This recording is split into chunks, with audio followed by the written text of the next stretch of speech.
Lausanne. We are very happy that you've accepted our invitation, and we are very thankful to Professor Osaida for joining us in the effort of organizing this event. And I wish all the participants an intellectual adventure. And yes, I pass the floor back to Professor Osaida. Thank you very much, Professor Grebieniov. All these seminars are a joint project of academia and practice, and it would not be possible to organize them without the help of Warsaw Bar Association. And I'm very happy to give the floor to Dr. Schmidt, who is kind of co-organizer of our event, and who will open it on behalf of the Warsaw Bar Association. Dr. Schmidt, the floor is yours. Good afternoon, ladies and gentlemen. I'm very pleased that as a part of our joint initiative of Economic Commercial Law section of the District Bar Council in Warsaw and Department of Commercial Law of the Faculty of Law Administration of the University of Warsaw, we have the opportunity to host such a recognized practitioner and theorist of the commercial law.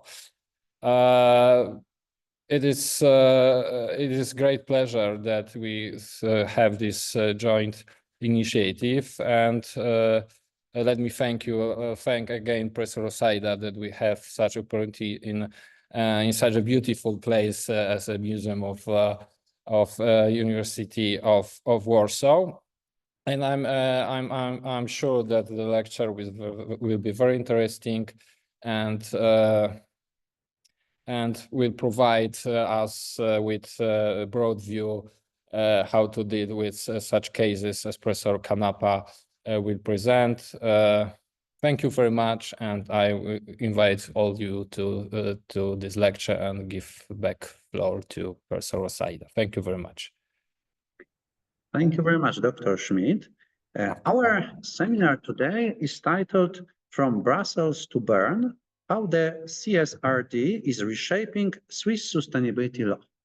And our guest is a very well-known, internationally recognized scholar, Professor Damiano Canapa, who is Professor of Business Law at the University of Lausanne and the Director of the Center for the Business Law at the same university. His research area is broad. It's focused on competition law, antitrust law, but also on many aspects of corporate and commercial law. And then we are very happy to have him here with us. Professor Canapa studied at the University of Lausanne and Bern, and also at the College of Europe. And you will be surprised how many languages he knows. This seminar will be obviously in English, but this is only one of many languages he speaks.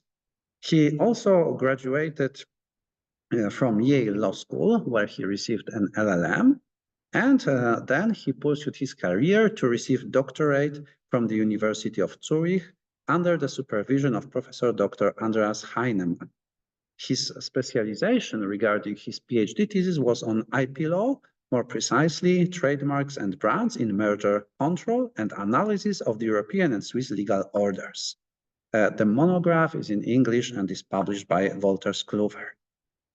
Now he's expanding international activity, international cooperation regarding research, teaching at his center in Lausanne. That was kind of established many years ago, but not very active until Professor Canapa took the floor and became the director of the center. I won't take more of your time, and with great pleasure, I will pass the floor to Professor Canapa, welcoming you at Warsaw University. Thank you very much, Professor Osaida, for these very kind words, dear Konrad. It's a pleasure for me to be with you today here in Warsaw. And we are just finishing some issues with the whole technology things, but I think it should be working now. Can you see the presentation? No, you can. Exactly. Now you can see the presentation full screen. It should be working. Okay, I will be working with both computers. Dzień dobry, koleżanki i koledzy, panie i panowie. Chciałbym serdecznie podziękować panom profesorom Osajdzie i Grebieniowi w imieniu Katedry Prawa Handlowego i Centrum Prawa Warszawskiego za zaproszenie do wystąpienia na otwartych seminariach z prawa handlowego i prawa spółek. To dla mnie prawdziwa przyjemność i wielki zaszczyt gościć dziś na Uniwersytecie Warszawskim. Spędziłem wiele czasu w waszym mieście podczas mojego doktoratu i cieszę się, że mogę dziś powrócić jako profesor Uniwersytetu w Lozannie. Mam nadzieję, że to dopiero początek, i myślę, że to dopiero początek współpracy między naszymi instytucjami. Zaczynam się na języku polskim i przejdę do angielskiego, jeśli mogę. So today's lecture, as you can see, will be on the CSRD and how the CSRD is reshaping Swiss sustainability law, which is why the first title of this presentation is From Brussels to Bern. As you will see, I will start with a small introduction, seeing where we come from. Then I will speak about the reasons why harmonization of Swiss law is needed. I will then focus, and that will be the main part of the presentation, on the preliminary draft of the Swiss Code of Obligations and its compatibility to the CSRD. There is already some non-financial reporting obligation in the law, but there is a preliminary draft to change that. I will briefly speak about corporate due diligence, and then I will conclude first quite in a classical way, but also then giving some thoughts, maybe political thoughts too, and I'm really looking forward to the discussion that will follow the presentation. So, what are the sources of the reporting obligation? Well, it all started at an international level. You see here two texts you're maybe familiar with: the UN Guiding Principles on Business and Human Rights from 2011 on the one hand, and the OECD Guidelines for Multinational Enterprises on Responsible Business Conduct from the same year, first edition 2011, and second edition 2023. These two first milestones were soft law. They were followed, or they inspired, various pieces of legislation at the national level, in Europe, for example, in the Netherlands, in France, the Loi Vigilance, in Germany, the Lieferkettengesetz, but also on the European level with the so-called Corporate Sustainability Reporting Directive, CSRD, from 2022, which amended Directive 2013-34, the so-called Reporting Directive. Next to that, we'll also mention that a bit later, although the most part of the presentation will be about the CSRD. We have a directive that was just adopted by the Parliament and the Council this year of quite a long process. And this second directive is the Corporate Sustainability Due Diligence Directive, the CSRD in its small, shorter name. What about Switzerland? Well, everything started before 2020, shortly before 2020, with a popular initiative that was asking a revision of the Swiss constitution in order to put more business and human rights elements in this, in our fundamental text. It's this so-called responsible undertakings popular initiative. After the initiators of this initiative found that Switzerland would implement the National Action Plan on Business and Human Rights, which had itself to implement the UN Guiding Principles, not sufficiently fast and not sufficiently well. This popular initiative was refused. To have, we can discuss that later if you're interested, but to have a change of the constitution accepted, you need a double majority of the cantons, of the regions, and of the people. Here, it's pretty exceptional.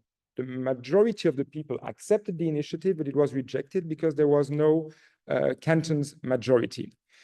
At the same time, the parliament had made a so-called counter-proposal. A counter-proposal is a possibility for the parliament to propose a law, a statute this time, directly, when it finds, for example, that an initiative goes too far, but that the idea is not that bad. And here we see that the counter-proposal had two aspects: transparency on non-financial matters and due diligence and transparency in relation to minerals and metals from conflict-affected areas and child labor. What you can keep from this slide is that we will mostly discuss transparency on non-financial matters, as I already said, but that we already have some due diligence obligation in Switzerland, limited to two specific sectors. I will come back to that a bit later. So there is already a Swiss regulation on non-financial matters. So why do we need to harmonize it to European Union law? Well, because basically undertakings that are established in a non-EU member state whose securities are admitted to trading in a regulated market in the EU will have to face the same obligations as EU undertakings. And these obligations, or better said, the undertakings that will face the obligation, the number of undertakings will grow over the years. As of financial year 2024, it concerns all undertakings that, and here you see that it's 2 out of 3 conditions that have to be fulfilled, so that the undertaking would have to face the obligation: over 500 employees, over 40 million turnover, or over 20 million balance sheet. As of next year, we see that it will be all so-called large undertakings according to the CSRD and the Directive 2013-34, meaning over 250 employees, so less employees than currently, and we keep 40 million turnover and 20 million balance sheet. As of the financial year 2026, you add to all these undertakings public interest SMEs, meaning undertakings that have over 10 employees, over 900,000 euros turnover, over 450,000 euros balance sheet. Again, 2 out of 3 of the criteria need to be fulfilled. And we have just briefly lost the presentation. It will be back in a second. I will continue. It's okay. Sans filet, as we say in French. It will work. It's not a problem. As of the financial year 2028, here it becomes even more serious, because from that moment, all large undertakings that are established in a non-EU member state with no securities that are admitted in a regulated market in the EU will face the obligation. Here we are speaking about all the undertakings, foreign undertakings that have a turnover in the EU over 150 million euros on the one hand, and all EU subsidiaries to these undertakings that are large or public interest SMEs according to the definition of the Directive 2013-30. Or, again here, all EU branches of these undertakings which have a turnover that is superior to 40 million euros. I know the presentation is about to come back.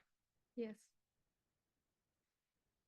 So if needed, I will go back to this slide, but what we can say is that what is very important is that the obligation that is foreseen, in our case by the CSRD, will imply that access to the European market is or will be hindered for those undertakings that do not comply with the reporting obligations. And that's why it's important.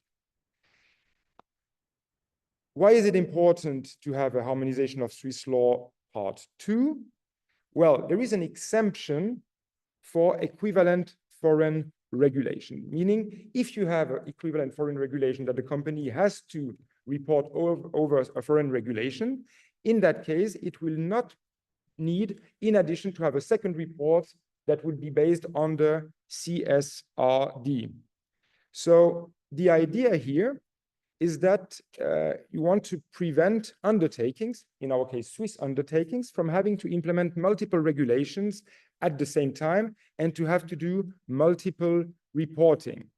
So here it will be needed to have Swiss BHR legislation that is equivalent to the European Union BHR legislation to prevent simultaneous adherence to disparate regulations in order to minimize redundant efforts in reporting, in order also to reduce the risk of sanctions for non-compliance and eventually to ensure access to the European market for Swiss undertakings. This will apply to all undertakings and their subsidiaries included in the consolidated management report of the third country parent company. If the third country parent company does a report, this report will be valid for all the subsidiaries of this company. What is important, as I said, is that the report will have to be carried out in accordance with the ESRS or an equivalent standard. And what will be an equivalent standard? You will need a commission decision that will say this standard is equivalent to the standard of the CSRD. And here we see how important it is for Switzerland's non-financial reporting obligations to be recognized as being equivalent to the EU regulation. And as we will see, it is far from being the case today. Well, it's far from being the case today for Switzerland, but as we see, half of the member states, including, unfortunately, Poland, have not implemented the CSRD yet. So this is another debate, but we see that even here, and I say Poland, but Germany hasn't implemented it either. So, I mean, we see that there is some reluctance into being bon élève, as we would say in the present case, from many states of the EU, and the Commission is actually engaging actions to have implementations done. Now, the main part of the presentation, meaning we go to this preliminary draft of the Swiss Code of Obligation and its compatibility to the CSRD. And we start with the personal scope of application. As you will see, I will always have three columns. First column is the current law. Second column is the CSRD. And the third column is the preliminary draft of the SCO.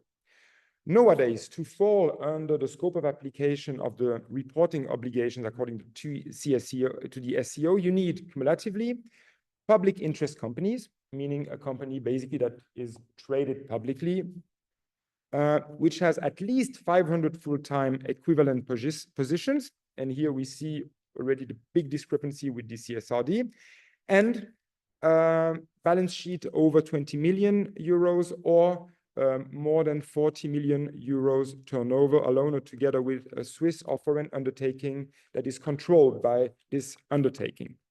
If we move to the CSRD, we see that the scope of application is larger, as it is about all companies that have more than 250 employees and not 500. The balance sheet and turnover numbers are a bit higher than in Swiss law. Why? Because they were adapted. Originally, and until this year, it was 20 million balance sheet and 50 million turnover. But because of the inflation, the Commission decided to adapt these two thresholds. So, personal scope of application, the CSRD on the one hand, large undertakings, and on the other hand, listed SMEs. What about the preliminary draft? Well, here we come into an alternative. We're not in a cumulative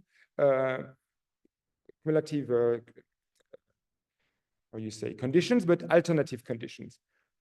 Public interest companies on the one hand, large undertakings on the other hand, and here we see that we are with large undertakings at companies that have more than 250 employees, more than 50 million turnover, and more than 25 million balance sheet.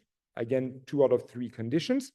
And also all the undertakings that are obliged to prepare consolidated accounts and exceeding these thresholds together with a controlled undertaking.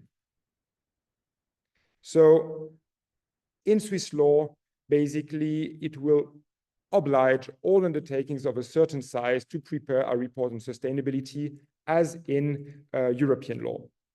If I look at the exemptions now, currently the exemptions under Swiss law are pretty broad. All undertakings controlled by an undertaking that shall report on non-financial matters under Swiss or foreign law, as well as undertakings that must prepare a report on non-financial matters under foreign law.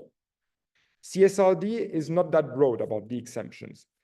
Exemptions are about undertakings covered by a consolidated report, yes, except for large public interest companies which will have to report whatsoever, whether they are owned or not by a company that is covered by a consolidated report. Preliminary draft of the SCO foresees that all non-Swiss undertakings will not have to report. So here we have no extraterritorial effect also in the preliminary draft, contrary to the CSRD. I think it's a problem. It would cover only a handful of undertakings, but I think that from the point of view of the message you send, it's not the right message. In addition, and that covers both the current SCO as the preliminary draft, all large public interest undertakings controlled by an undertaking which has to report would be exempted, contrary to the CSRD as we have seen. Here too, I think that even if it's not the main point that would allow the Commission to say that both regulations are not equivalent, this is something that should be changed when the project will come before the Parliament. Maybe I should add something. This preliminary draft, and I haven't said it until now, was prepared by the executive, by the Federal Council. So it has still to go before the Parliament. But it's an interesting document. We had the possibility also as scholars to give our opinion on that to the administration, and the administration will rework based on our opinion and then submit a proposal to the Parliament, which will have a choice either to adopt it, to modify it, or obviously to reject it. That being said, let's go to the formal aspects. And here we see a first very important element on the terminology. The SCO currently uses the terminology of non-financial transparency, just as the NFRD did. The non-financial reporting directives, which was the ancestor, in a sense, of the CSRD. The CSRD changed. It doesn't speak anymore of non-financial reporting or transparency, but of sustainability, which shows that it's much broader. I will come to that a bit later again. And the preliminary draft also adopts this terminology of sustainability transparency. About the format of the report, the SCO, in theory, or in the law, does not foresee any requirement. While in the CSRD is clearly written, the report has to be published in the format XHTML. The preliminary draft is vague, but says basically a unique electronic information format that is an internationally used standard. So here we see that it goes towards what the CSRD already says. What am I saying? If I come back to the SCO, I said no requirement, but de facto, it's already needed today from the law that the format of the report is machine readable. Why? Because in addition to these articles from the SCO to Article 964A to 964C of the SCO, the Federal Council issued an ordinance on climate disclosure, which speaks specifically about a report on climate matters. And in this ordinance, the Federal Council wrote, please have the report on climate disclosures published in a machine-readable format. Now, why am I saying that it's de facto a requirement? Because usually companies will not have one report on climate disclosure. They will have all the reports together, the one that will concern non-financial transparency, the one that will concern climate disclosure, but also the one that will concern the due diligence, which I mentioned earlier in these two sectors. You will have only one report, and then basically all the report will have to be machine readable. The integrated report. What is integrated report? It's basically incorporating the non-financial or so-called sustainability data into the annual accounts. So what about the SCO? Currently, in my opinion, I'm not the only one saying that, but there is a debate among scholars, it should be possible to incorporate non-financial data into the annual accounts. The CSRD clearly states that it is the case. The preliminary draft says that it is possible. Why is it important whether or not you have the possibility to have an integrated report? Well, because this sustainability data tends to become as important over time, or nearly as important as financial data. And when I say that, the next step is to say, okay, if it's important, then it should also be possible to compare the data, to compare the sustainability reports. And the more you give elements that will allow to compare the reports, and I will talk about this in a second, the more you also unify the way the report will be published and where it will be published, the easier it will be in a second time to compare the documents. So this standard is very important in practice. Second formal aspects, the third-party assurance. What is third-party assurance? It's the fact that the report will have to be checked by a third party, typically an accounting undertaking. Currently, there is no third-party assurance in the SCO. Contrary to the CSRD, which currently foresees a so-called limited assurance, meaning that the assurer, the company that will have to check the report, will have to state in the negative that no matter has been identified to conclude that the subject matter, that the report would be misstated. This will change from 2028 on, where it has still to be implemented by the Commission, but the idea is that we will go from a limited assurance to a reasonable assurance. And in that case, it will be for the auditing company to give a positive opinion, saying, yes, this report is correct. It's not anymore, I think there is nothing wrong in this report, but it's saying positively, yes, the report is correct. The proposed reform also addresses the issue. In the future, the reports on sustainability could also be subject to third-party assurance obligations. And in order to have the compatibility of Swiss law with European law, it would be needed, at least that's my opinion, that the way the assurance is done, so whether limited or positive opinion, is the same as in the EU. And this will have to be then, in a second time, also cleared by the Federal Council. But we see here again the strong influence of the CSRD on the preliminary draft. How about the approval of the report? For once, we have something that is purely Swiss. Basically, in Switzerland, already currently, but also in the future, the general meeting has to approve the currently non-financial report, in the future sustainability report.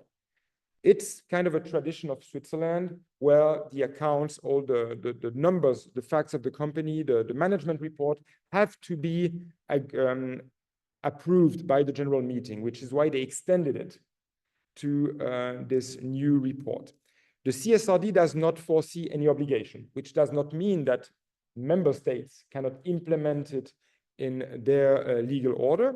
Be surprised to know the situation in Poland, what it will be, or about the approval or not of the annual accounts and so on. But as we see here, it's a discrepancy. And for once, it's interesting to see that here the Swiss legislator decided to give more rights to the, which is also something we had recently a modification of our company limited by shares law.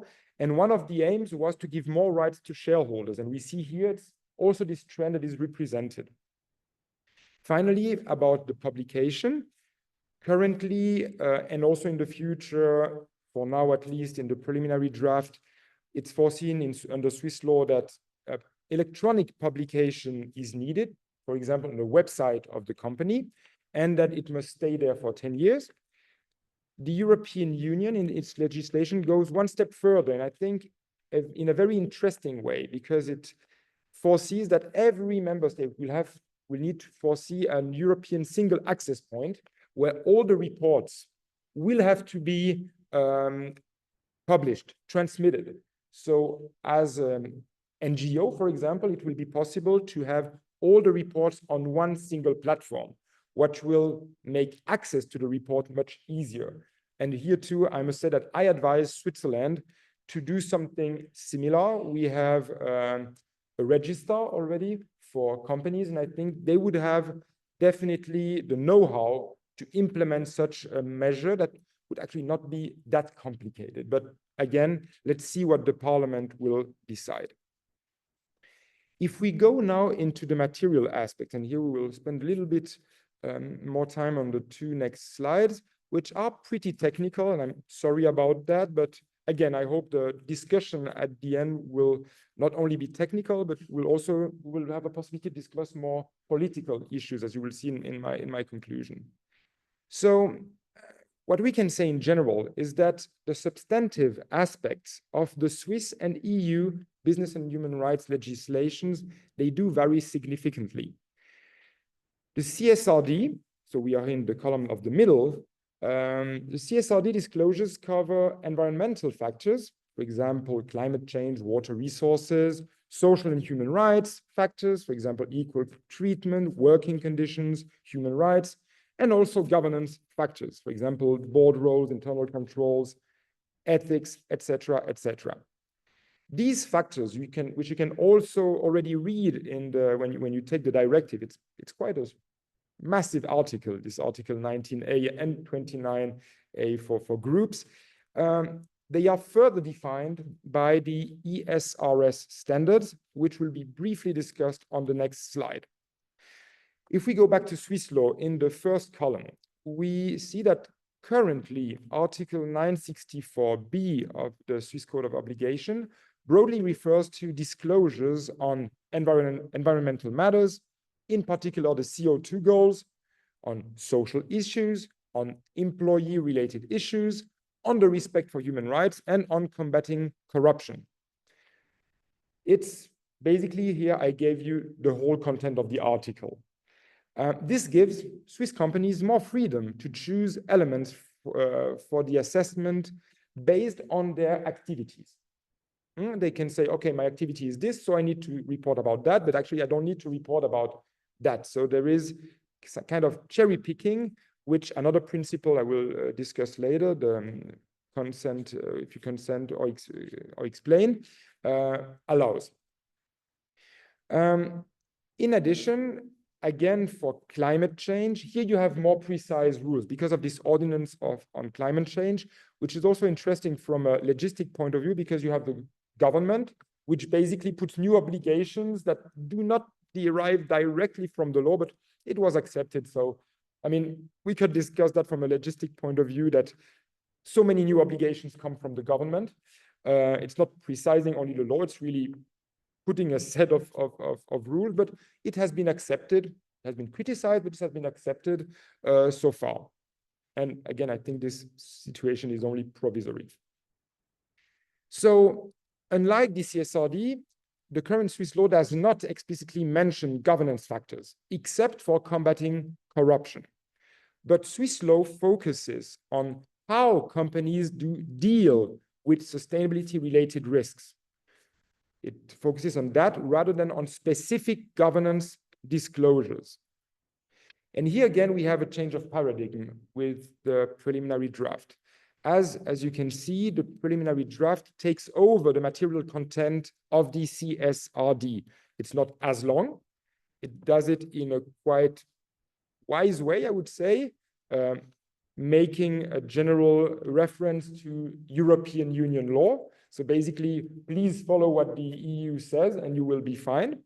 But what is important to say is that already in the law, Swiss law could require in the future reporting on the characteristics of internal control and risk management systems relating to sustainable development, just as the CSRD. In other words, it would not only focus anymore on sustainability risks. I said I would say something about the standard of reporting, because here, this discrepancy between the Swiss and EU business and human rights legislations regarding the topics of business and human rights that deserve attention goes hand in hand with whether specific standards are mandatory or not.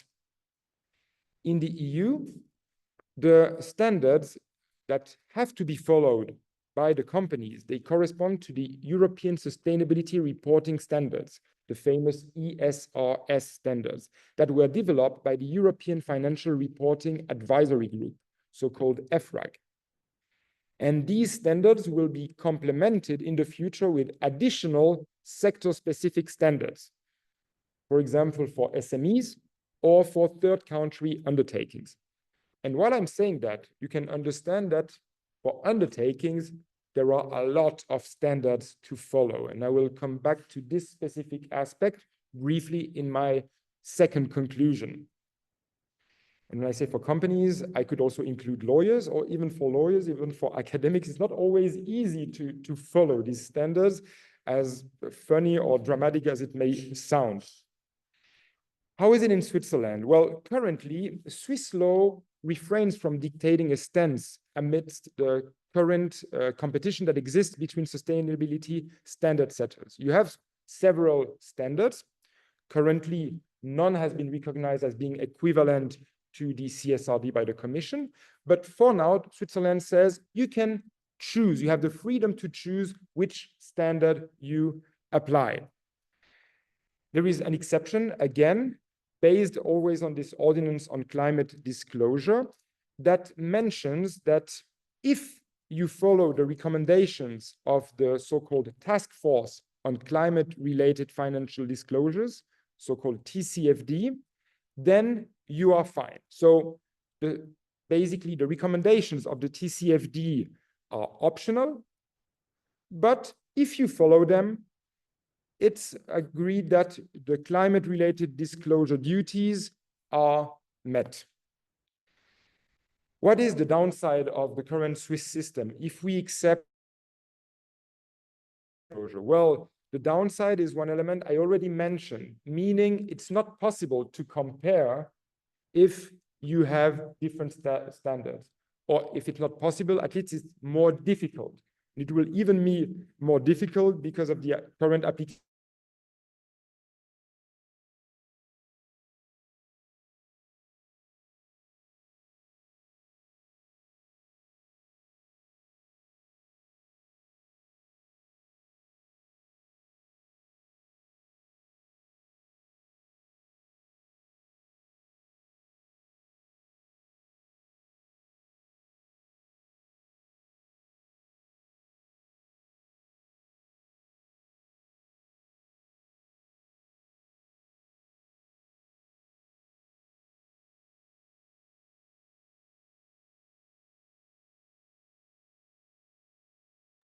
How can I reconnect?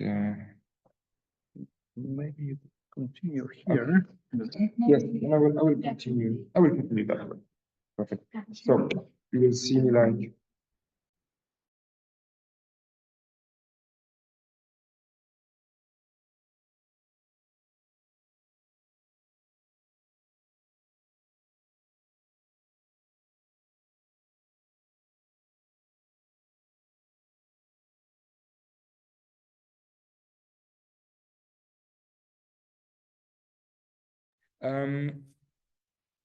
The system will remain the same in the sense that it will still be possible to choose the standard you want, but at the same time, the idea is that the law will say, or could say, that the information published will have to comply with the sustainability reporting standards of the European Union information standards, meaning it will have to comply with the ESRS or with another equivalent standard. So there is an apparent freedom, but the freedom is limited to EU standards or equivalent standards. What will be an equivalent standard? Again, here it will be to the Federal Council to decide. And I think we can say that there would be really advisable for the Federal Council to say that only standards that are already recognized by the EU are also recognized by Swiss law. So again, here, something interesting. How about before? No, before. Here.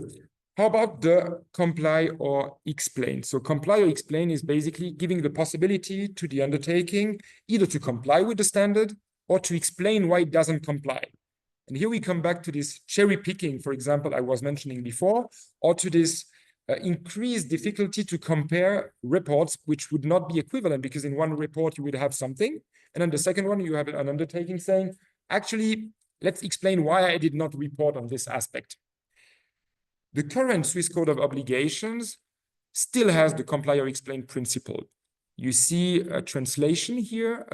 It's kind of an official translation. Actually, if you go on the website, just a parenthesis of the Swiss administration, you will see that it provided an unofficial translation of several pieces of legislation, including very important pieces of legislation, such as the SCO, or for example, the Competition Act, or the Civil Code, or the Constitution, etc., etc.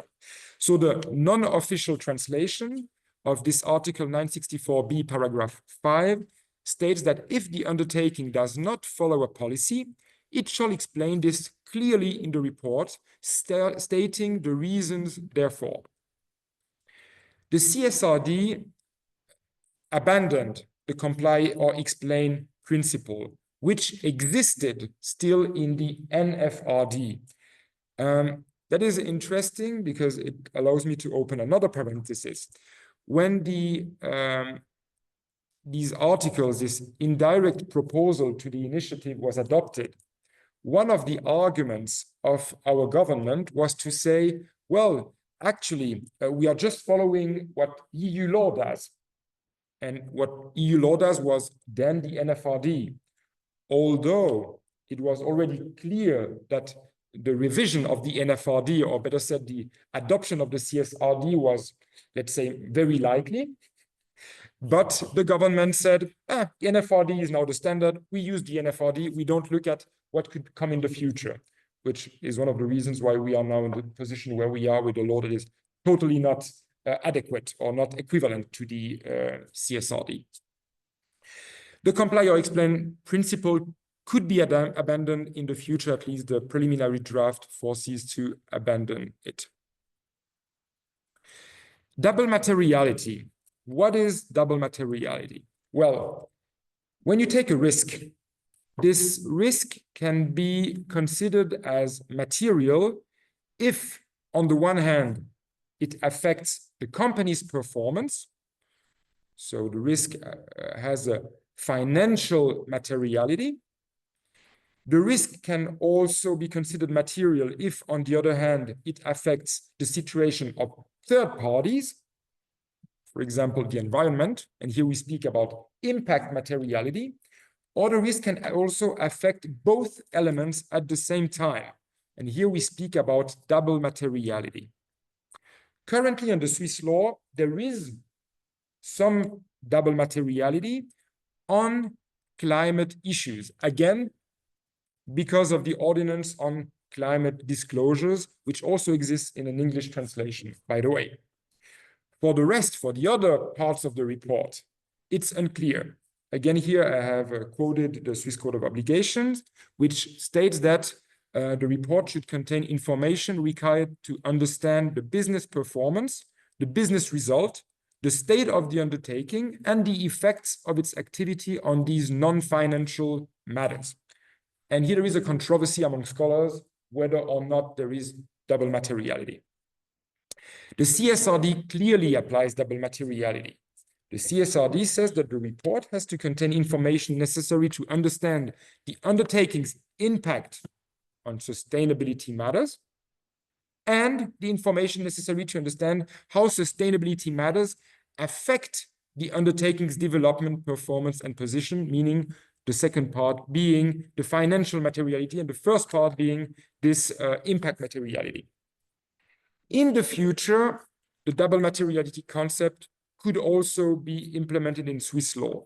The preliminary draft here says that the report on sustainability will have to contain information necessary to understand the impact of the undertaking's activity on sustainability matters and the impacts of sustainability matters on the undertaking's business development, performance, and position. Again, here first, the impact materiality and then the financial materiality. And here again, we see how influential CSRD could be on future Swiss law. How about the value chain? Here there is another difference between EU and Swiss law. Basically, the reporting and due diligence duties in the EU do not only cover the impact of the undertaking's own operations, but also extend to its subsidiaries and to the value chain. And this concerns as well the upstream value chain, as well as the downstream value chain. Currently, the Swiss BHR legislation primarily focuses on the undertaking's own operations. It's covering the impacts of the undertaking's services and products or its business partners, if relevant and proportionate. We will go back to this text in a second. This leaves a large margin of interpretation for the boards of directors to decide what to include or not in the sustainability report. Right? If we look at the current text about the value chain, it will have to be included, provided this is relevant and proportionate. And if it's relevant or proportionate, a description of the risks that arise from the undertaking's business relationships, products, or services must be included in the report. If it's not relevant and proportionate, you can just leave it and explain why you leave it. The CSRD, interestingly, if we look now at the text, speaks about the adverse impacts connected with the undertaking's value chain, including its products and services, business relationships, and supply chain. So we see that it's focused on one specific element, adverse impacts, which, very interestingly, you don't find in the preliminary draft of the Swiss Code of Obligation. So here the Swiss Code of Obligation is broader than the CSRD. I'm not sure it was on purpose. I'm not sure it will remain unchanged, because if we look at the text, it says that the sustainability report should entail details about the company's chain of activity and its value chain in general, not limited to the adverse impact. In general, including product and services, business relationship, and supply chain. So here, we cannot exclude that this is one point, one aspect that maybe was overseen by the executive, by the Federal Council when it prepared the preliminary draft. And I believe it's going to change. I don't see, also for the interest of Swiss companies, for them to remain competitive, I don't see why there should be, in this situation, more obligation on Swiss companies than on companies that would be subject to the obligation deriving from the CSRD. That was all for the material aspects.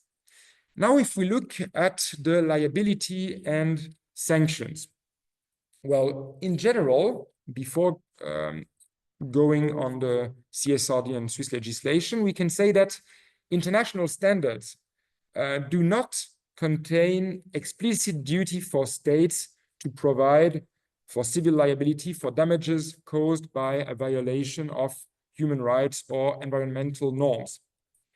If we go in the UN guiding principles, however, we see that they stipulate that enforcement mechanisms must exist for victims of such violations. From there, we go to the CSRD, and we see that the CSRD foresees both a civil liability and an obligation to foresee penalties. Article 33, it's responsibility and liability for drawing up and publishing the financial statements and the management report. Paragraph 1 says that member states shall ensure that the members of the administrative, management, and supervisory bodies of an undertaking, acting within the competences assigned to them by national law, have collective responsibility for ensuring that the following documents are drawn and published in accordance with the regulation. And among these documents, you have all the documents that are concerned with sustainability reporting. If we go to paragraph 2 of this same Article 33, we see that in addition, member states shall ensure that their laws, regulation, and administrative provisions on liability, at least towards the undertaking, also apply to the members of the administrative, management, and supervisory bodies of the undertakings for the breach of the duties that were referred in paragraph 1, meaning including also all the duties among the management report. What about penalties? In addition to the civil liability, Article 51 of the Directive 2013-34 states that member states shall provide for penalties applicable to infringements of the national provisions adopted in accordance with the directive. And the penalties, and this is a formula you will find very often, they shall be effective, proportionate, and dissuasive. So we see here that room is left for member states when they will implement the directive on how they will implement the civil liability, although there will have to be a civil liability, and how they will implement the penalties. Swiss law is interesting. Swiss law, you will have a criminal liability and also a civil liability, although for the civil liability, we'll see that it is very discussed. Criminal liability, we see that we have the criminal code this time and the preliminary draft of the criminal code, Article 325 ter, which foresees a fine of a maximum of 100,000 Swiss francs. Currently, more or less 110,000 euros. Used to be the contrary, now it's, yeah. But what are the sanctioned behaviors? And here it's interesting.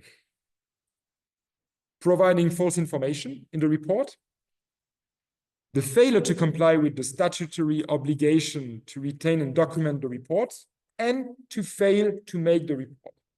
Meaning, in other words, it's only to the failure to draw up the report, the failure to organize its verification or defects in its storage that can be punished.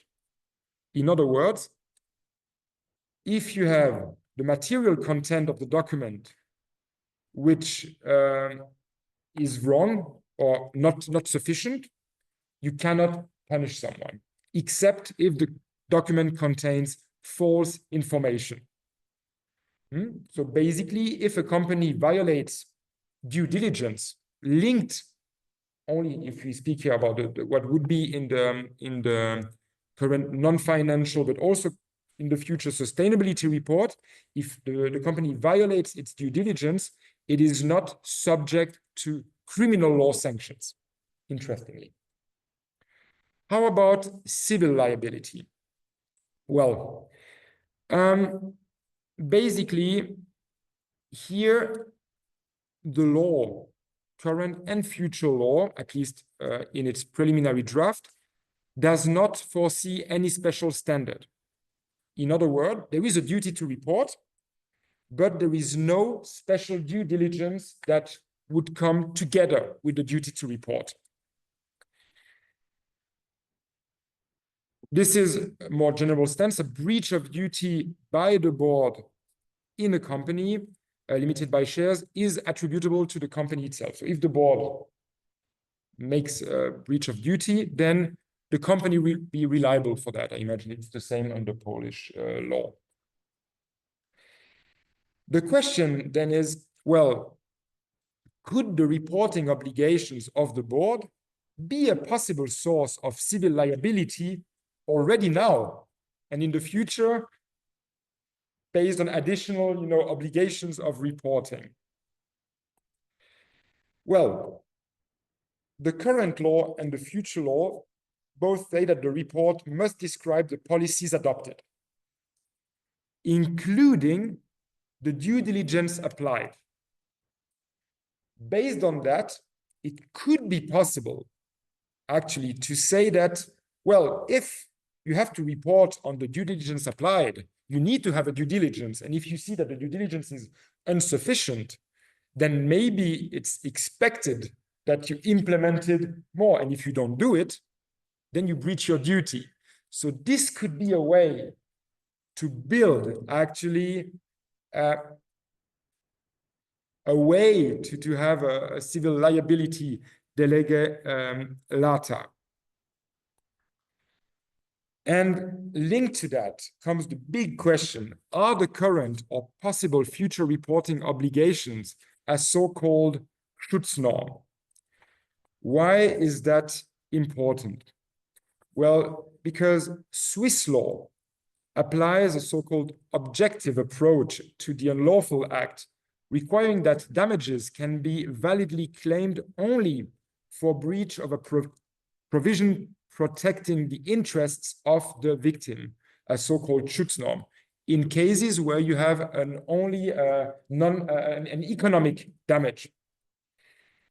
So here the question will be, can we build on this reporting obligation and on this reporting obligation that includes the due diligence applied, Schutznorm, in order to build then tort liability, maybe the liability of the employer, if the subsidiary would be seen as the employee and the mother company as the employer, and also whether it would be possible to imagine a liability of actually the board of directors or of the managers in cases where they would violate their obligation to report and to report on the diligence applied and to apply a diligence. As you may have understood, I'm rather someone who would say yes, to answer yes to all these questions, but it is very, very controversial. And I know that the controversy, because the CSRD has been drafted the way it has been drafted, also exists under European law. And discussions I had with foreign colleagues were also going towards the sense of actually there is a liability of the company and of the norm. There are, however, also other sources of civil liability that could be imagined in Swiss law and as it already exists, de lege lata.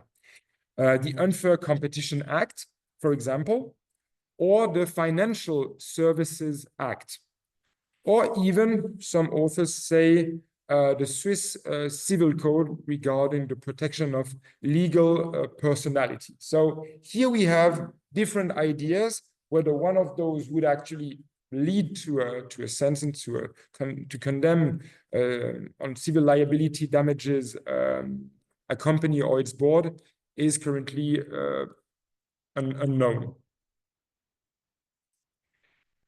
That was for the CSRD, which we can say in general, but I will conclude on that again, that it may have a massive influence on Swiss law. Now, the next question is, well, how about corporate due diligence? I mean, the CSRD was adopted in 2022. This year, the EU adopted the Corporate Sustainability Due Diligence Directive, the CSRD, but the government just seems to have ignored that in its preliminary draft. Well, as I mentioned at the beginning of my presentation, there is already an explicit due diligence obligation for undertakings which place on the market minerals or metals that stem from conflict-affected and high-risk areas, and for undertakings that offer products or services for which there is a risk of child labor. This explicit due diligence obligations could, by the way, also form the base of a civil liability. Maybe even more, because here we have an explicit due diligence that is already foreseen by the law for these two specific situations.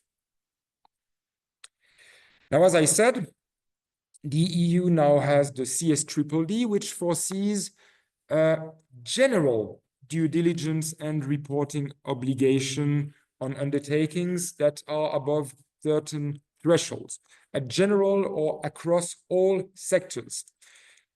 This due diligence and reporting obligations do also have an extraterritorial effect. And actually, it will even cover undertakings in the value chain of an undertaking that will be directly subject to the CSDDD.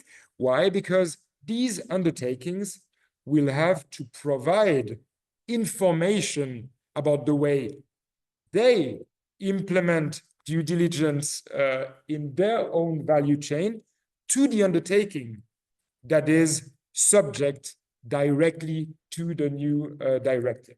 So here we see it will have a massive effect on Swiss law. And the CSDDD, for this reason, calls for a response from the Swiss legislature. Also because in the CSDDD, you have so-called accompanying measures that basically foresee that the member states will have to help SMEs to reach their obligations. SMEs will have to be helped by the state to learn, to understand how they can do the reporting to the undertakings that are directly covered by the CSDDD. Helping means maybe legal help, financial help, and Swiss undertakings will not benefit from that. And here again, we have a risk for the competition, for the competitivity, sorry, of the Swiss market. And as a conclusion, first conclusion, pretty classical. There is a clear impact, you will have understood, ladies and gentlemen, of the CSRD on Swiss legislation, and a reform of the Swiss regulation on non-financial reporting is urgently needed in order to ensure harmonization with EU law, in order for the Swiss regulation to be recognized as being equivalent by the Commission to EU law. We cannot exclude that there will be some political aspect in the decision of recognition, although I believe that if the Swiss regulation is more or less a one-to-one, maybe with certain differences, and I will come back to that, compared to the European regulation, it will have to be recognized as being equivalent. So we see there is a clear Brussels effect. Clear Brussels effect, but at the same time, no automatic takeover of the CSRD. We won't have an so unreadable article as Article 19A Directive 2013-34 in the Swiss Code of Obligations. We will keep the Eugen Huber, so the idea of short articles, short paragraphs, and having something that more or less everyone should be able to read, maybe not to understand fully, but have an idea of. Although it's always more difficult when you say, well, the article is easy to read, but actually have a look at the European legislation, because it's not sufficient to just have the Swiss legislation. So we see that Switzerland, in the way it's implementing the CSRD, implementing not because it has to, but because it wants to, it keeps a certain degree of autonomy in the sense of, we would say, a autonomer Nachvollzug. They do that the Swiss way. And that's probably the right way to do it in that case for Switzerland. And the question will then be, well, will this preliminary draft of the SCO be equivalent to the CSRD? I believe it is the case. It has room for improvement. Maybe sometimes because it's going too far, maybe sometimes because it's not going far enough. But we have good chances to have a project that will actually be considered being equivalent to the European regulation.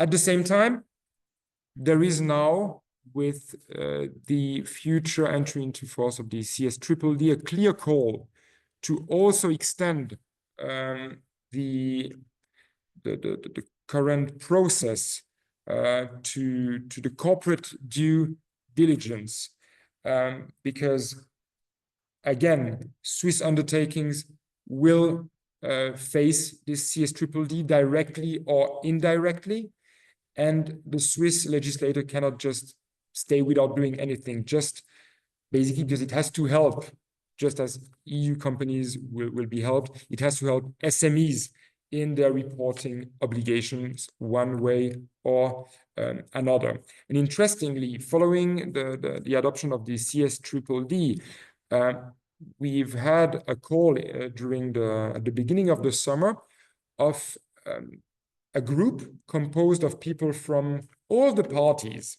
basically, maybe except the far right, but I'm not even sure that they were not included, calling, or the nationalistic right, not far right, but nationalistic right, calling actually for having, as soon as possible, a reflection and probable implementation of what is in the CSDD. In addition, the same group than the one that launched this popular initiative on multinational undertakings, Entreprises Responsables, is preparing a new initiative. So things are moving also in this field. Are they moving too fast? Well, and here is the second part of the conclusion, which maybe calls for more reflection. Well, the question one could ask is, well, is sustainability reporting the right thing to do? If I take it in a caricatural way, if the word exists in English, does it make sense to have people writing reports at very high cost that will be read by no one but NGOs, that will write reports that will then be read by journalists, that will then write articles that will have maybe a certain influence and maybe not, and I will come back to that with my last conclusion. Second point, is it correct to have so detailed reports? I mean, we always speak about ESG, which replaced CSR, corporate sustainability reporting, then reporting on sustainability matters which cover ESG matters, environmental, social, and governance. I mean, what is important currently? Is it to save the planet? Meaning E is the main point, maybe we should focus on that, or is it all the social and governance aspects? Or if I say all, maybe I could also say which of these aspects are more important. For example, equality between man and woman, and which one are maybe less important, which one would not need so much attention. And I know this is very controversial to say that, but I think it's a question that we now face. Why? Because at the end, it will also be about the competitivity of European undertakings that will be important. I mean, it's great to have the most fantastic and most complete legislation in the world. It's great to have these great ideas, great principles. But if we look at the Draghi report, we could say that, well, good intentions here face a massive reality check. The Draghi report is talking about possible ESG over-regulation. And one of the factors he identifies as harming Europe's competitiveness is a much larger regulatory flow, I quote, larger regulatory flow than in many other countries, including especially the US. And the Draghi report singles out 3 examples, one of which regards, among other things, sustainability reporting and the due diligence framework, consisting, among other things, of the Corporate Sustainability Reporting Directive, CSRD, and of the CSDD. If we focus on the CSRD is identified as, I quote again, a major source of regulatory burden, unquote. The Draghi report cites estimates that the compliance cost of CSRD reporting ranges from 150,000 euros for non-listed businesses to up to 1 million euros per year for listed companies. So, and you have also the Danish government which estimated that average one-off costs for CSRD compliance are more or less 365,000 euros, with recurring costs of 310,000 euros a year for companies in Denmark. So the CSRD is criticized for creating risks of over-reporting across the value chain, which may add further compliance burdens. For example, the report notes that reporting standards, ESRS, under the CSRD include 1,052 qualitative or quantitative data points, of which, of the 1,052, 783 are mandatory to disclose. So the EU taxonomy regulation here is mentioned as an example of unclear definitions and requirements. Right? If we go back, and it's linked to the CSRD, including in relation to the do no significant harm principle. And the Draghi report proposes, among its many recommendations, that the EU simplify this regulation. So, and this will be my last conclusion, I am convinced that more liability is needed.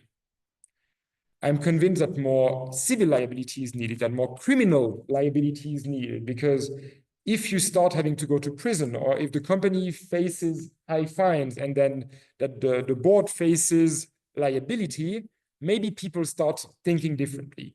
I'm also convinced that some reporting is needed. The question is how much and about what. These are questions I am not speaking about in these two papers, some additional readings. The first one is already available in open access. The second one will be available 3 months after it has been published, so by March, I believe, next year, on my personal website of the university. The first one is in English.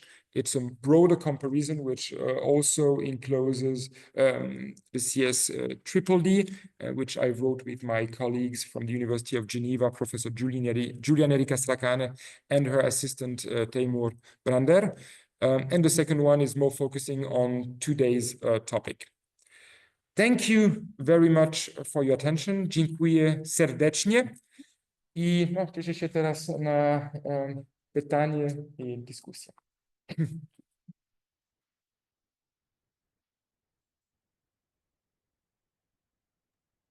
Thank you very much, Professor Canapa. It was very interesting, very informative presentation, and very nicely drafted when you compared the European standards with Swiss standards, because Switzerland is kind of a unique country in many aspects. One of them is legal. It is in the heart of Europe, but it's not in the heart of the European Union. And a lot of questions.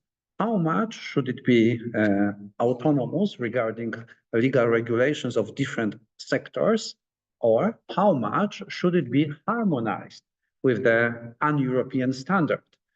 And the answer may be different regarding of the perspective. Are we looking for regulatory competition and the position of Switzerland versus the European Union, and the position of Swiss companies versus the position of companies from other European Union member states? I think that your presentation was very precise, and it brought a lot of questions, both narrow concerning exactly the topic and even broader. But and I think that it may be a very good start for discussion. I have several issues to discuss, but I first would like to give floor to our audience, to all of you who joined us. And in the top time, we had about 30 people attending. So I will open the floor for questions or comments. If somebody wants to ask a question, please raise your electronic hand, and then I will give you the floor and the possibility to ask the question. If, because of any reason, you can't use your microphone, you can write down your question on chat, and then it will be read aloud. Of course, for those who are here, you can use your natural hands and raise them to ask the questions. So, do we have any questions?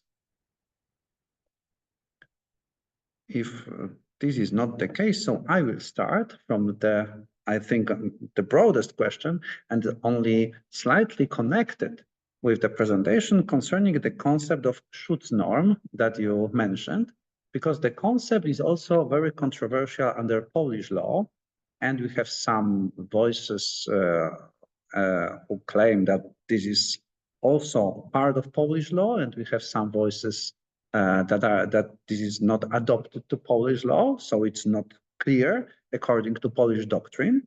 But my question is, for your perspective, do you think that this concept, generally speaking, is under any discussion in Switzerland?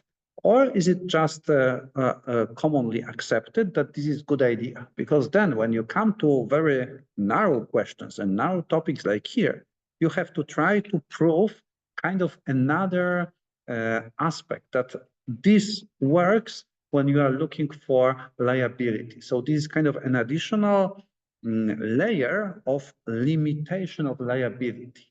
And in practice, in Switzerland, do you find it more useful or more controversial? So this will be the first question. And the second question will be narrower and more connected with the topic. What do you think from the perspective of Swiss law and the proposed change, reform regarding reporting and sustainability? Do you think that it's better for Swiss companies to keep Swiss law, as you said in your conclusions, autonomous, so do it in Swiss way, not copy-paste from European legislation, and then introduce some burden on Swiss companies, especially those who are going to operate internationally, so both on the Swiss market and European market, because then they will have to act accordingly to Swiss law and European law, or maybe regarding especially international business and international and Swiss companies acting internationally, it would be better for them if Swiss law copy-paste European law, so have exactly the same standard that would be potentially easier and less expensive for them. So let's start with these two questions.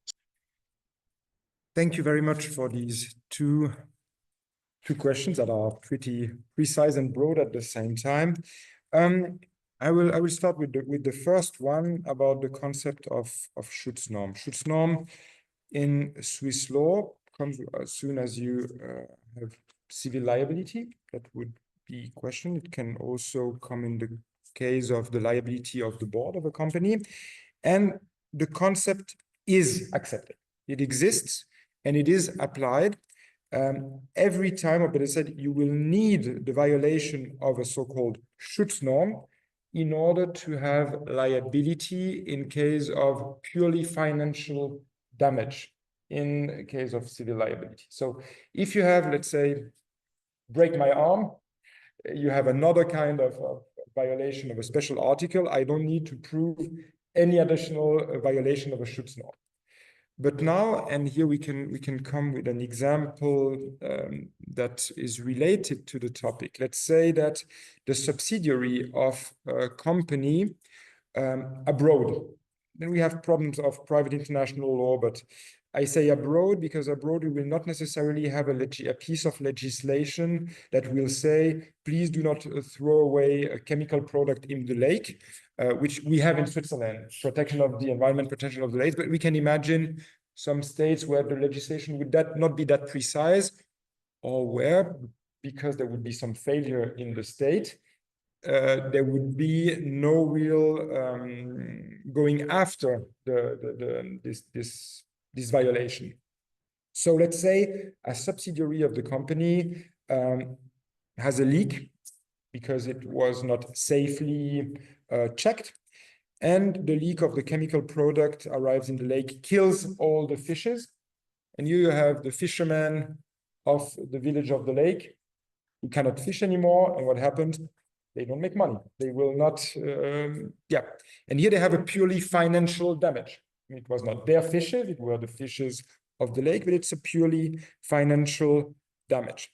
With a pure financial damage, you need, if you want to go on civil liability, you need to have a violation of a Schutznorm. So it is a clearly accepted, it's part of the doctrine, if you want. And if I come back to the presentation, the question will be, well, did the mother company have an obligation? Was it in its due diligence? And was it the due diligence? Because it had to report on that, and because it had also to report on due diligence. Can we build on this reporting obligation and on this due diligence, which has to be reported, an obligation for the company and for the board? And here we see already that two kind of actors could be held liable, the company on the one hand and the directors on the other hand. So was this obligation to report, or better said, was there a breach of this Schutznorm? Was the obligation to report and this obligation to report on due diligence a Schutznorm? And did the leak that was caused by insufficient control a breach of the Schutznorm that could then open an action of the fisherman against the mother company? So to come back to the question, yes, the concept of Schutznorm is accepted in Switzerland.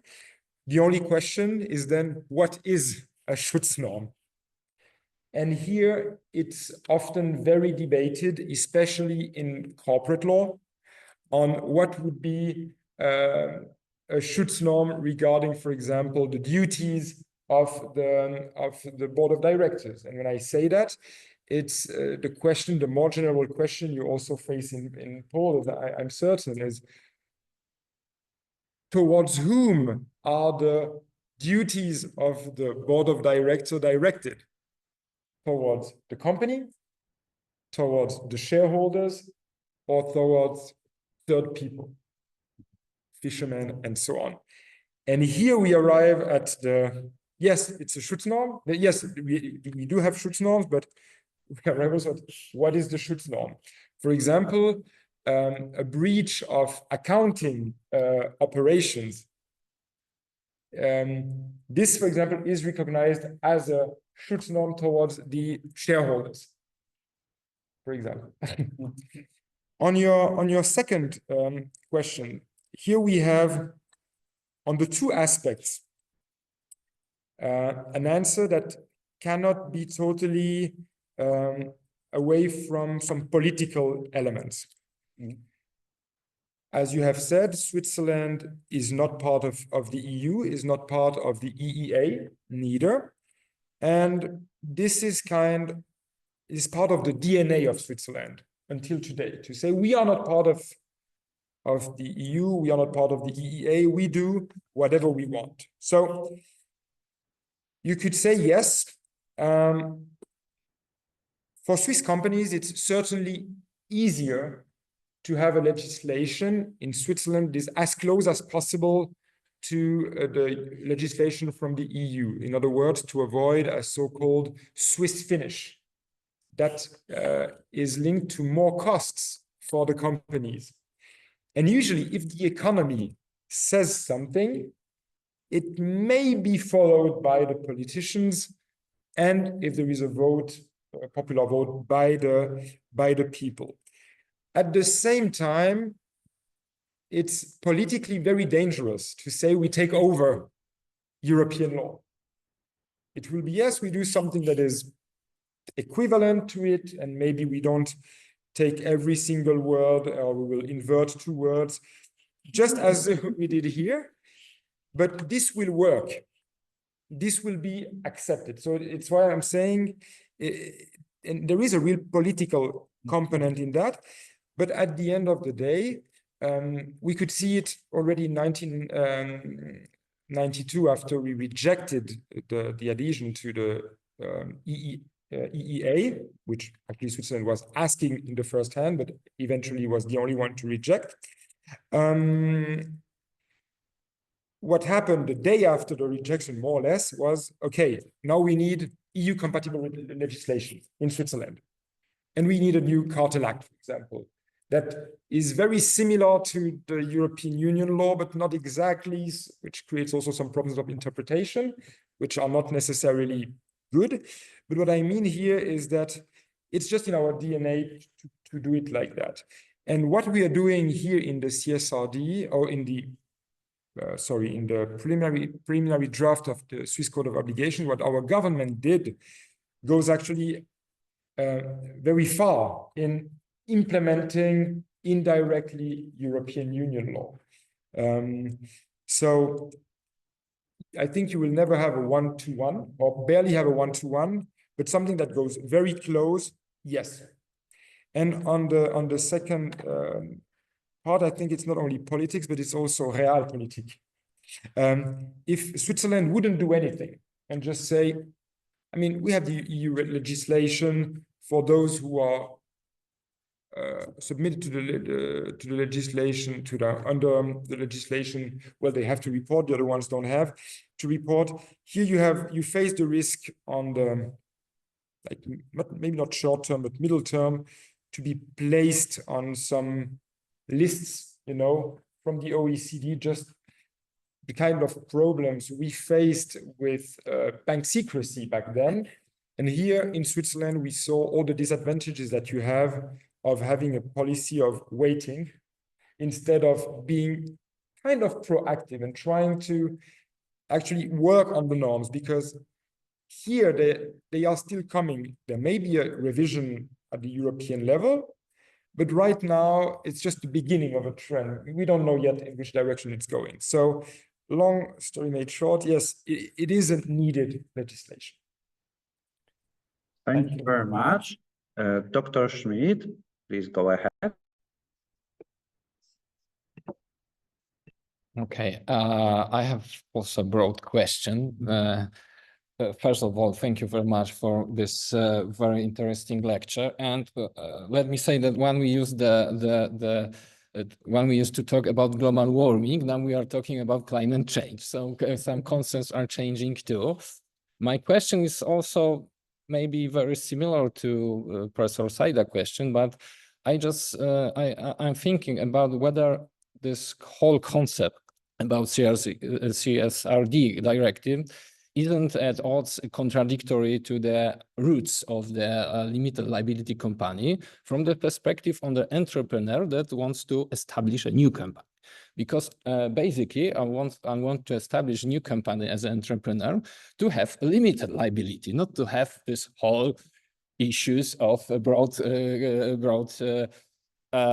liability. And as you said, this all concept CSRD increases the pressure on the boards and management to act responsibility and sustainability, potential leading to, of course, as you said, also additional operational costs and obligations. So maybe there is a much more, we don't know, civil liability and maybe criminal liability.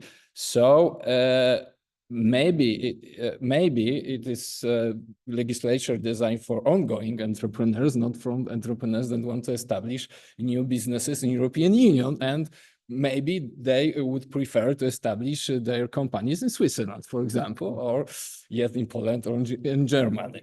So this is my these are my broad remarks and questions, whether it isn't this whole concept isn't going too far, and in terms of cost, financial costs, and isn't in contradiction with the limited liability concept, because in fact, and we are speaking about the fact and legal liability, leads to the broad liability of the companies, especially limited liabilities companies, because of there is a different maybe issues with the management board of joint stock companies, but usually the limited liability, management of limited liability, at least in Poland and Germany, and I think in Switzerland is the same, are usually owners or somebody connected with owners, but effectively it leads to the broad companies or broad liability of the owners.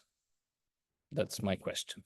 Thank you very much, Dr. Schmidt. Professor Canapa. Thank you very much, Dr. Schmidt, for these two parts. Or maybe it is possible to settle these two concepts, limited liability and the broad liability. I don't know how, but I mean, I will start with the one smaller part of your question. Is it now, would it be a good thing for Switzerland to have no such regulation, because it would have kind of a Delaware effect and attract more companies? That's the end of the answer to my second question to Professor Osaida. It's realpolitik. I mean, if Switzerland doesn't do, I mean, there are two aspects. First element, if Switzerland doesn't do anything on its own, you can be certain then that 5 years from now, when the directive will have been implemented by all 27 member states, or maybe not even, but I mean, 5-10 years from now, you will have international pressures. Okay, you could also bet. You could say, this is a trend. It's going to be reduced. And at some point, maybe it will even disappear. I don't believe it's going to disappear because I think there are fundamentally good elements in this kind of regulation because they answer a problem that exists, which is, as you said, global warming, climate change, the action of man and man through the companies on the environment, which we need to face somehow. And whether we do it correctly or not, we can discuss later again, but we need to face it. So there will remain something you could bet and say, okay, let's wait in 10 years, what will be the mature version in a sense of this regulation? Will there be less obligations? You could do that. And maybe it would be wise, and maybe at the same time, especially the European Union, maybe also other countries, probably not the US for the coming 4 years, but who knows what happens after, will always see little Switzerland here in the middle of the EU, because we are not an island, we are not on another continent, we are in the middle of the EU. And if you always have this neighbor, and that this neighbor starts attracting more and more companies and having this Delaware effect, I'm pretty sure that the big neighbor, call it the big neighbor, European Union, won't be very happy about that, and that the political pressures will increase, maybe not directly through the EU, but OECD. And I'm afraid that Switzerland would rather pay the higher price, just as Switzerland paid the higher price regarding the fact that they had at the end to abandon bank secrecy because they were not able to understand that, oh, the winds have changed and now we need to, instead of being able to keep something, because we would have been wise enough to say, okay, we have this, we understand it's not proper anymore, but why don't we negotiate a solution that would be acceptable for both parties? They said, it's no problem. And at the end, it just disappeared. So I think here it would be a very dangerous bet. Mm-hmm. On the second aspect, well, yes, I mean, corporation, companies limited by shares, public limited or limited liability companies or private limited liability companies are meant to limit the responsibility of the owner, not of the company. The company faces liability, and not of the directors. The directors face liability. Sometimes the owners are the directors, but I mean, especially in companies limited by shares or public limited companies, you have this distinction between the organ and the owner. So I would say here, it's, yes, you continue to found such a company because you want a limitation of your liability. But at the same time, here you have a consensus about states, or with one entity, the European Union, that says we want now additional obligations for companies. In Switzerland, they even put this in the company law section of the Swiss Code of Obligation on the reporting obligations, financial and non-financial, for companies. It's not even in a special law that would have been more inspired by public law aspects. No, here it's in the heart of Swiss company law. So more than seeing it as additional liability for the founder, I mean, the founder, except if, I mean, as you could see, it's, I mean, SMEs don't fall into the scope of application. But it's more that the situation has changed, just as the situation has changed, I don't know, in financial markets. I was having a discussion one day with Peter Forstmoser, who is a very famous Swiss company law professor. He's now retired, but basically he has been a professor. He has been a board director of Swiss Re. He has written numerous articles. The reference book in German about Swiss company law. And what he was telling me was, you know, when I started in the 70s, everything was in the Swiss Code of Obligations. You could do company law, financial markets law, you could do mergers, you could do everything related to commercial law with this one book. There are already a couple of articles, but one book. And now you have special laws. So it's an answer to a certain situation where there was a decision at the European level to say we want to face that and we want to foresee that. And yes, it's harder, but it's the situation. I hope I answered your question. Yeah. Thank you very much. I see next Mr. Greyduck. Please go ahead. Thank you very much for your insightful presentation. It's fascinating to see how strong is the so-called Brussels effect and how it impacted the smaller neighbor, and Switzerland. But I was curious, though, if there might be an aspect of sustainability reporting or wider ESG regulation where the legislative influence has flowed the opposite direction, not from Brussels to Bern, as states the title of your presentation, but from Bern to Brussels.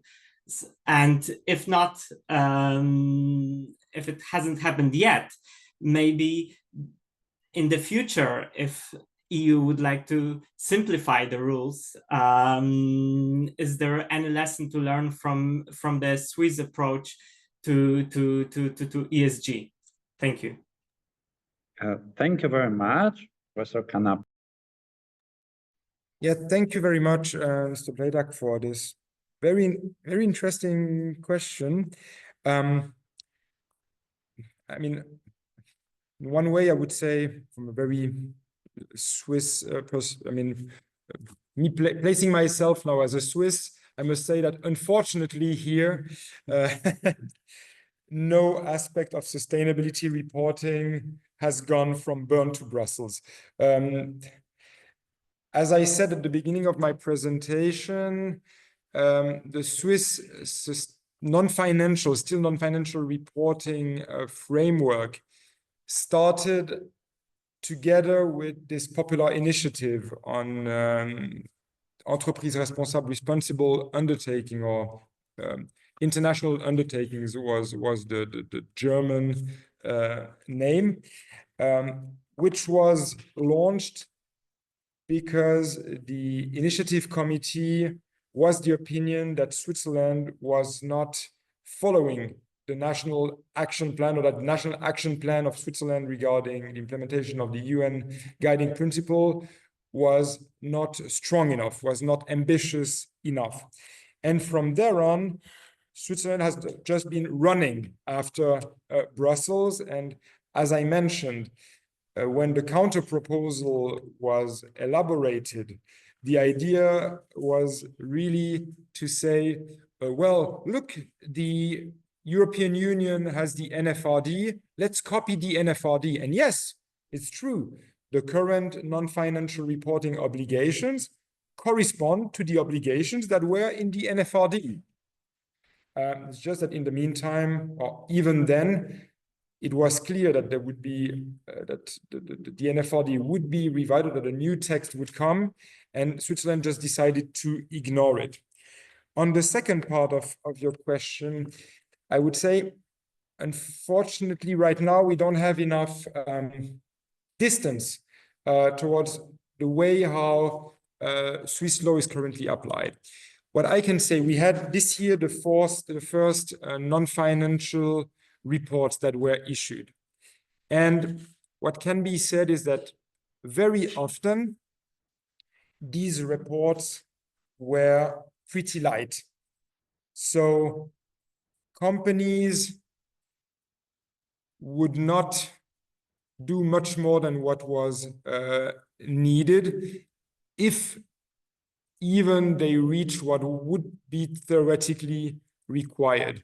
I was part of a panel in September in Geneva, animated and also in the panel, which was about the quality of these first non-financial reports. And there was someone from the so-called Ethos Foundation who wrote a very interesting report on that. If you're interested in it, I'm happy to give the report to Professor Saida, who can then maybe give it to all of you, which basically says there are some companies which did a proper job, but most of them did a pretty poor job.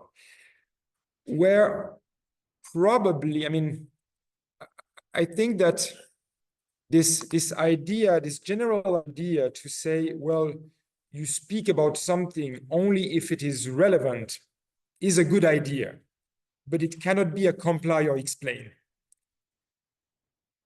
And I think here it's a nuance that is not necessarily clear, but you could say that in a perfect world, and the question is, how do you implement this perfect world idea into the law? In a perfect world, each company would be able to say, okay, this is important as a factor, and I report on that. And I report on all the factors that are important. But in the real world, it would rather be, well, if I don't have to report on that necessarily, or if I can avoid to report on that, I will not report on that. And then you come with legislation like the EU, where you have all these 700 points where you have to report. So I hope that, and it's a try and fail game, over the years, and it will probably need, we see that from the Draghi report, a modification of the CSRD. Over the years, we will find kind of a balance between what is needed as a report and what actually is just expensive and useless. Thank you very much. Professor speaking to Lańska. So thank you, Anna speaking to Lańska. Thank you for your fantastic presentation. It was a great pleasure to learn from it, especially about the differences from the Swiss perspective. So quite skeptical when it comes to the extent of the non-financial reporting or sustainability reporting. I think that purely it's going to kill us, especially in this part of Europe. And I think that the perspective that probably from the Western European perspective, or maybe even Swiss perspective, is dramatically different from our perspective. I think we simply cannot afford it. So this is my general remark, but I have a specific question. I'm not sure if I understood it right, but I had the impression that you were talking about the importance of the approval of the general meeting's approval when it comes to the preparation of the non-financial report under Swiss law. So my question would be, what is the impact of that approval on the director's liability? Does this mean or lead to an exemption from liability, or is it a condition that is irrelevant in terms of liability of the director's liability? Thank you. Thank you very much, Professor Canapa. Thank you very much for these two questions. Or first remark, I mean, I fully agree with you regarding the extent of the non-financial reporting, as you may have understood from my second conclusion. And again, it's really this good intentions that face the reality check at some point, especially in Central Europe, maybe. But although when you see financial situation of certain Western countries and even what we call the moteur de l'intégration européenne, we could also be afraid for the way this would impact the economies also of Western European countries. So yes, I agree on that. Regarding the approval of the general meeting, it's a very, very interesting question. I never thought about this from the director's liability perspective. Actually, the approval of the general meeting would only limit the liability of the directors towards the shareholders, not towards the rest of third parties. Regarding the liability of directors towards shareholders, yes, I think, if I apply the usual principles, I would say that the approval means also normal liability of the directors based on this element. With regard to shareholders that could not attack the directors for that or the company. What is important, maybe one thing I didn't mention, is that the question came over in Switzerland. Well, if there is the approval of the general meeting, if there is no approval, is there still the obligation to publish? And here the current answer that is coming out from academia is to say, yes, you still have to publish, but you also need, as the board of directors, to prepare a new report and to submit it to the general meeting of shareholders so that it is approved. In accordance with what they said. Exactly.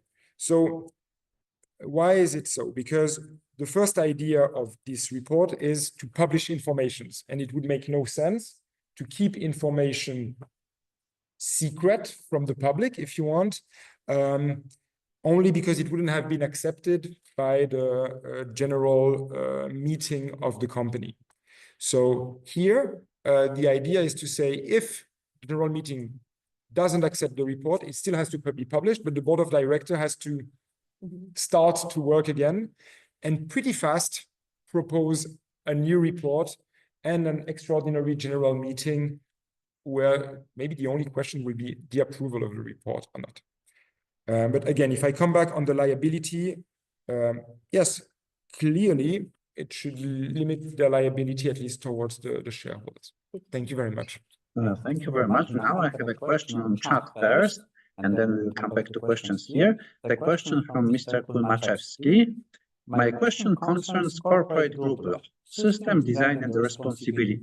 While writing my doctoral thesis, I had the opportunity to study the extensive work of Professor Bern, Schweizerisches Privatrecht, der konzernrechtliche Aspekte eines wirtschaftlichen Phänomens, edited by A. Meyer-Hayes.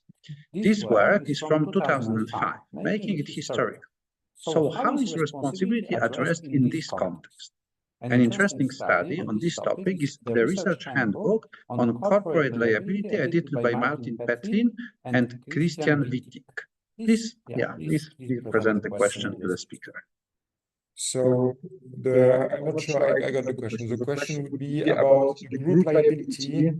The work is from 2005, making it historical. So how is responsibility addressed in this context, in the context of corporate group?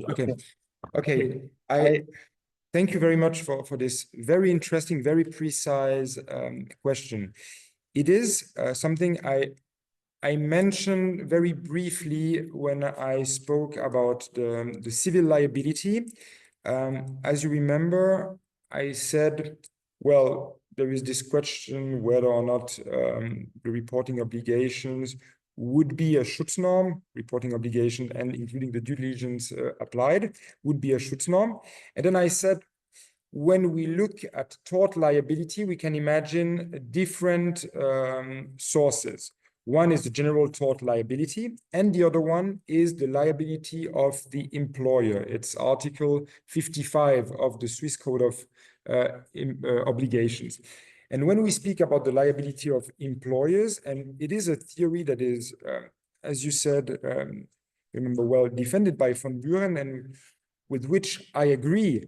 Here, the idea is to say, well, we are not necessarily in the general tort liability, but we can say that, which makes it easier to create liability, we can attribute the role of the employer to the parent company, and the subsidiary would be in that case the employee.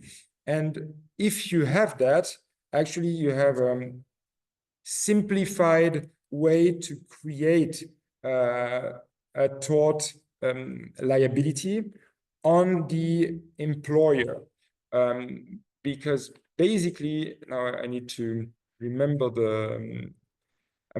damage has to be proven.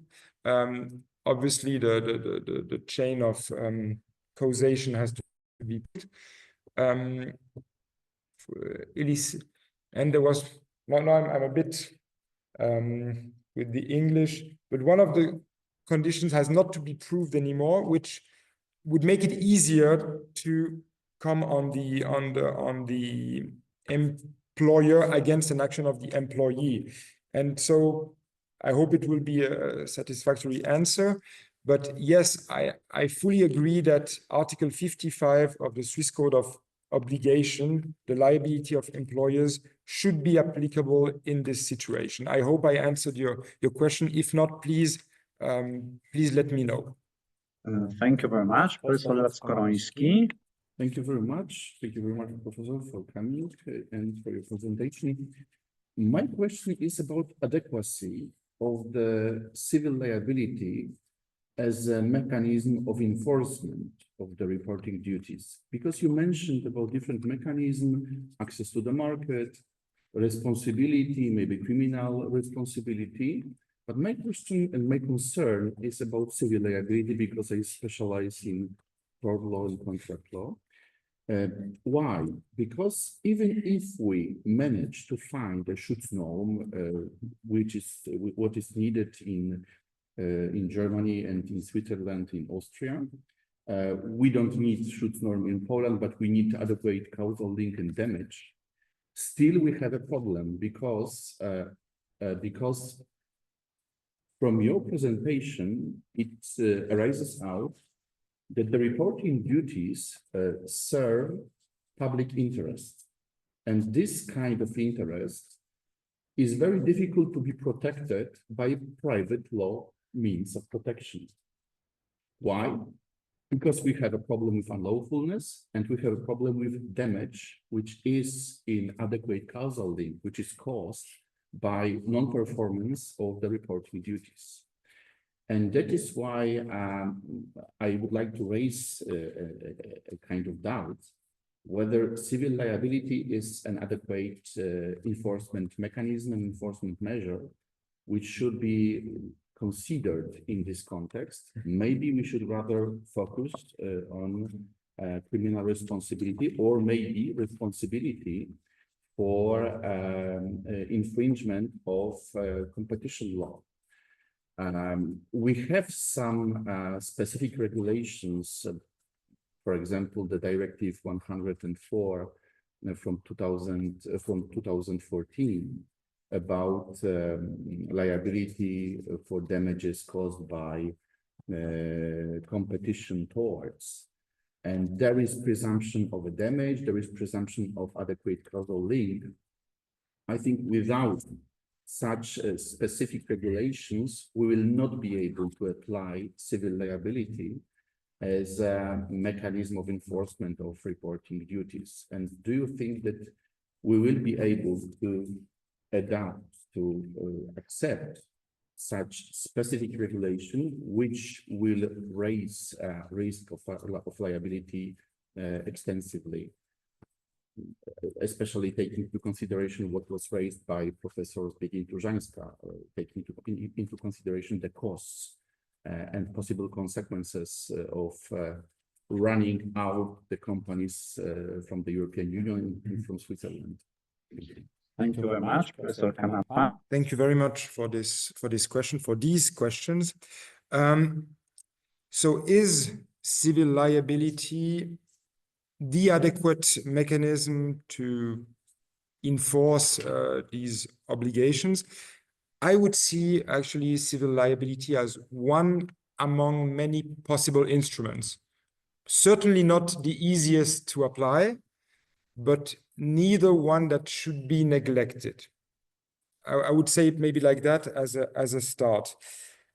Whether we would need a more specific regulation, maybe not. I think based also on the discussion we had before on the opportunity to have that much information in these sustainability reports, and here it's more a political question, I would say the more information you need, the more costly these reports are, the less, if we don't want to go again against the competitiveness of European companies, the less adequate it would be to have a specific regulation, because again, it's oneself shooting one in the foot, bullet in the foot. If I come on the reporting duties, yes, they are for a public interest, but they are linked. And if it's not yet, we could discuss about the CSRD, but in the CSDDD, there is a clear due diligence obligation that goes together with the reporting obligation. And when you say due diligence obligation, you leave the pure public interest of the reporting. And here you fall also in a private interest, due diligence, yes, for the public, but also for private matters. If we go to the conditions of private liability, as you said, is it easy to prove them? Certainly not. Is it impossible? I would tend to say neither, but maybe more difficult than easy. If we speak about the damage, as you say, every step, where is the damage? The fishes that are killed, it's what is the name? A gain manqué in French, that you don't, it's a possibility fisherman that doesn't exist to have an income. The causal link because of the chemical product that ended in the lake, but why was the leak and so on? Yes, it's difficult. And the unlawfulness, here we come to the question, what was done wrong by the and faults that we would need in addition in Switzerland. So again, here I see it as one of the mechanisms of enforcement, where I would also put unfair competition law, as you said. Here we have another mechanism that has also been already discussed in some articles, not in an extended way, but by some scholars, saying, well, if you don't fulfill your obligations, meaning, hey, you save up to 1 million euros, you have a competitive advantage compared to your competitor, and he or the state could go after you. I think it's the same in Poland, saying you are violating your obligations to report. You save money. You can sell your products to a better price than I do. And for this reason, you are acting in an unfair way, and you have to pay damages or you have to pay a fine. Always, if we speak about civil liability, or again, there are always some criminal law dispositions in these special laws, at least in Switzerland. And I would add one last thing coming from the CSDDD. The CSDDD, during the process of elaboration, up to the last step, had foreseen a huge array of liabilities, especially civil liability, especially liability also against directors of companies, which was all taken out. And here would be the question whether it still exists or not. Some colleagues say yes, because of the purpose of the legislation. I would also tend to say the same, but again, here there is a debate. What I want to say about the CSDDD is that it has another mechanism that is actually close to what we encounter in competition law, meaning the CSDDD foresees that each member state will have to have enforcement authority that will have the power to fine companies that would not respect their due diligence obligations. So here we are leaving the CSRD a little bit, but we see that another possibility would be to have an administrative authority. We're not speaking about criminal law. We're speaking about administrative law, administrative authority that has the possibility to fine an undertaking for not respecting such an obligation. I hope I answered your question. Thank you very much, Mr. Kwiatkowski. Yes, thank you. Thank you very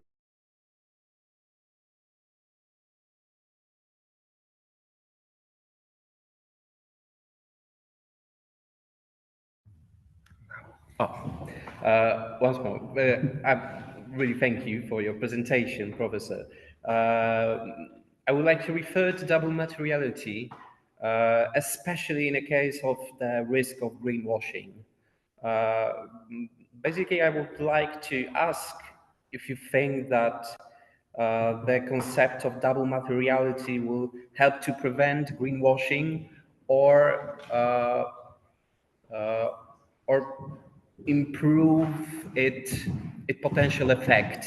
Ergo, if any directive, CSRD or CSDDD, will have any legal or regulatory measures which will implement such protective provisions in a case of preventing greenwashing.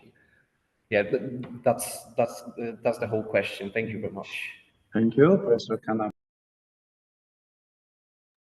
Yeah, thank you very much for your question. I'm not sure I will have a convincing answer to give, to be honest, because it's true, it's one element I didn't mention in this presentation, but the risk inherent with such obligations is greenwashing.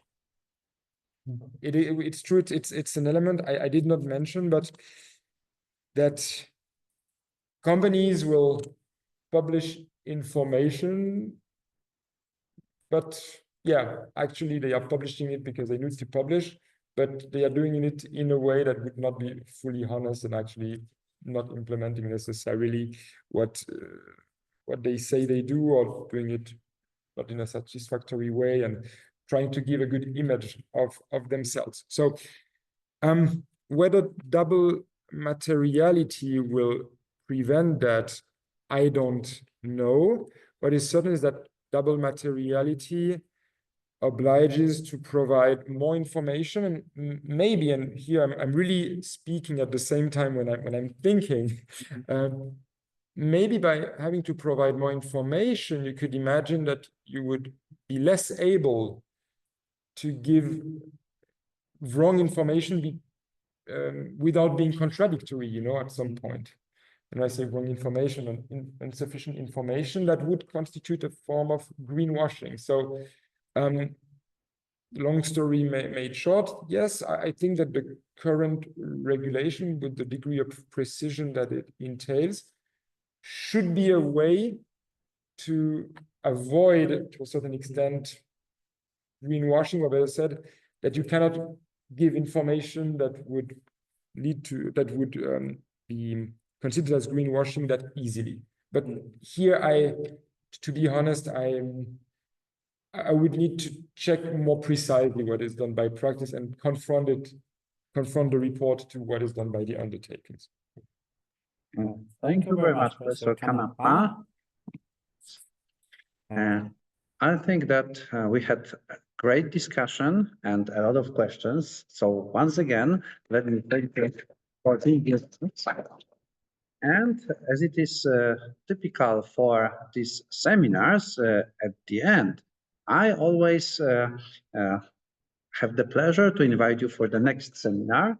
The next one will be next semester at the beginning of March, and our guest will be Professor Linge from Universitetu.